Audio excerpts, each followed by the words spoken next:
कोल्हापूरमध्ये परप्रांतीय व्यापाऱ्यांकडून खंडणी उकळल्याचा गंभीर प्रकार सध्या उघडकीस आलाय। कोल्हापूरमध्ये हँडलूम व्यावसायिकांकडून 2 लाख रुपयांची खंडणी उकळण्यात आली आहे। सत्ताधारी पक्षातील एका पदाधिकाऱ्याने ही खंडणी उकळल्याचं सध्या समोर येत आहे।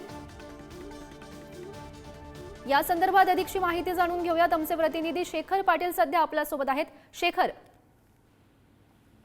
गौरी, आपण ही बातमी बघतोय।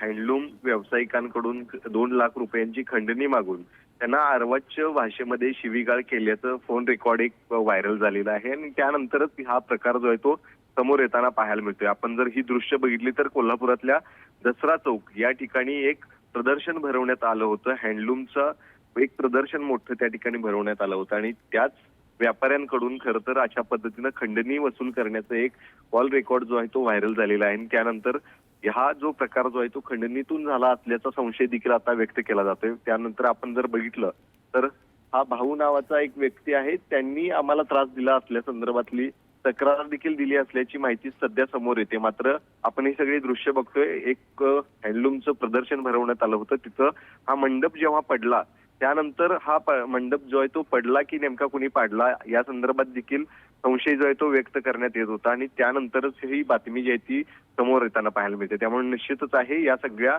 संदर्भात आता कशा पद्धतीनं कार्यवाही जी आहे ती होते हे देखील पाहणं गरजेचं आहे। एका सत्ताधारी पक्षातील महत्वाच्या व्यक्तीकडूनच अशा पद्धतीचं खंडणी जी आहे ती वसूल केली जात असल्याची सध्या चर्चा आहे। त्यामुळे निश्चितच या संदर्भात आता कशा पद्धतीनं त्यांच्या बाबत जी आहे ती कारवाई होते हे देखील पाहणं गरजेचं असणार आहे। गौरी, नक्कीच शेखर, या घडामोडींवर असंच लक्ष ठेवून राहा। तुर्तास धन्यवाद दिलेल्या सविस्तर माहितीसाठी।